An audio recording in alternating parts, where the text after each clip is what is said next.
ইসলামী ছাত্র আন্দোলন বাংলাদেশ কুষ্টিয়া জেলা শাখা কর্তৃক আয়োজিত আজকের এই জেলা সম্মেলনে সম্মানিত সভাপতি, প্রধান অতিথি, বিশেষ অতিথি এবং আমার সামনে উপস্থিত রয়েছে আল্লাহর জমিনে আল্লাহর দ্বীন বাস্তবায়ন করার লক্ষ্যে এক ঝাঁক সহযোদ্ধা ছাত্র বন্ধুগণ, সকলের প্রতি আমার আন্তরিক শুভেচ্ছা ও অভিনন্দন। আল্লাহ তাআলার প্রশংসা জ্ঞাপন করছি যে মহান রব্বুল আলামিন আমাদেরকে ইসলামী আদর্শে পতাকা বাহিনীর নিচে আমাদেরকে কবুল করেছেন। এই জন্য আমরা সকলেই শুকরিয়া জ্ঞাপন করছি। সকলে বলে আলহামদুলিল্লাহ। ইসলামী ছাত্র আন্দোলন একটি আদর্শিক সংগঠন। আমাদের লক্ষ্য এই সমাজে কোরআন সুন্নাহর আলোকে সমাজ ও রাষ্ট্রকে পরিচালিত করা,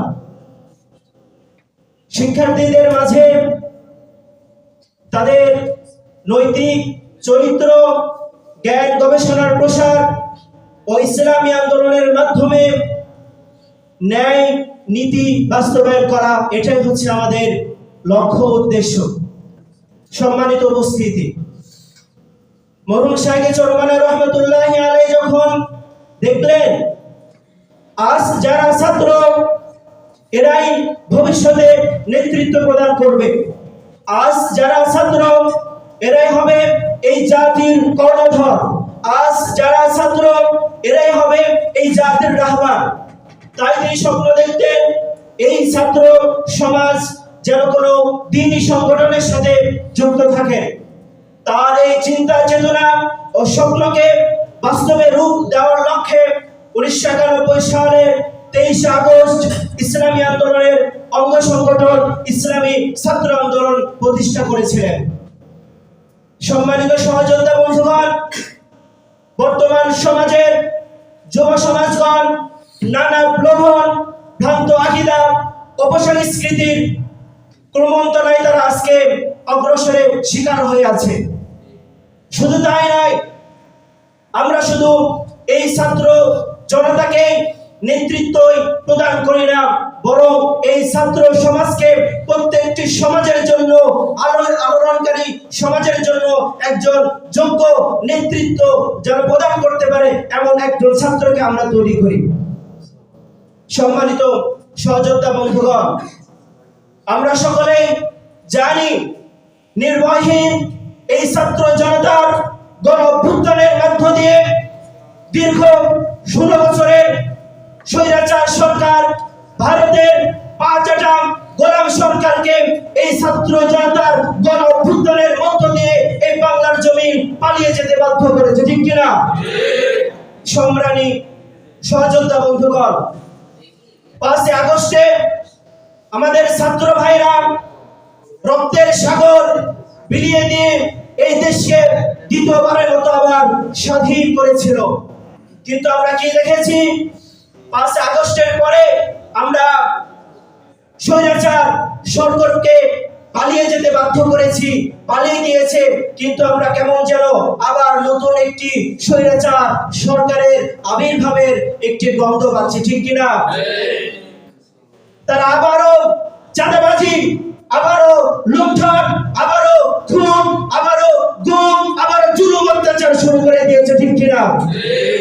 সম্মানিত সহযোদ্ধা বন্ধুগণ, এই বাংলার জমিনে আর কেউ স্বৈরাচারী করতে পারবে না ইনশাআল্লাহ। এই বাংলার জমিনে ছাত্র জনতারা কখনোই এই বাংলার জমিনকে কখনোই আর দুর্গন্ধ হতে দিবে না ইনশাআল্লাহ।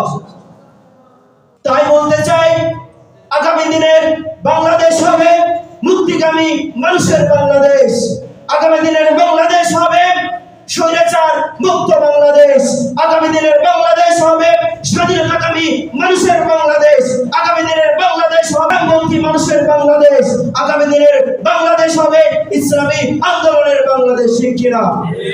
তাই আপনাদের নিকটে উদারত আহ্বান, আসুন আমরা এমন একটি বাংলাদেশ করি যেই বাংলাদেশের প্রত্যেকটি মানুষের ন্যায্য অধিকার থাকবে সুরক্ষিত, প্রত্যেকটি মানুষ তার নিজের কথা সে নিজে বক্তব্য পেশ করতে পারবে।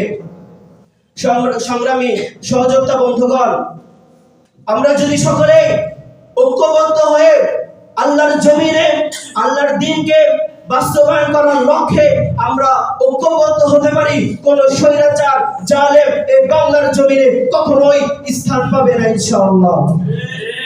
সংগ্রামী সহযোদ্ধা বন্ধুগণ, তাই বলতে চাই, আর সময় নয়। আমরা ঘুমিয়ে আছি, ভাবছি কেউ হয়তো আমাকে এসে জাগিয়ে দিবে। না, আর ঘুমানোর সময় নয়, এখন আমাকেই জাগ্রত হতে হবে। এই বাংলার জমিনে আল্লাহ তাআলার বিধানকে বাস্তবায়ন করার জন্য আমাকেই মাথায় কাফনের কাপড় বেঁধে এই জমিনে আমাদেরকে নেমে পড়তে হবে।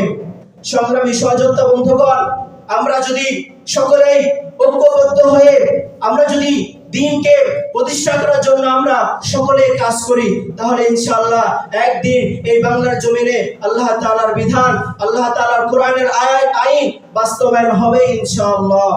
এই উদারত আহ্বান রেখে আমি আমার সংক্ষিপ্ত বক্তব্য শেষ করছি। ওয়া আখিরি দাওয়ানা আলহামদুলিল্লাহি রাব্বিল আলামিন। আসসালামু আলাইকুম ওয়া রাহমাতুল্লাহি ওয়া বারাকাতুহু।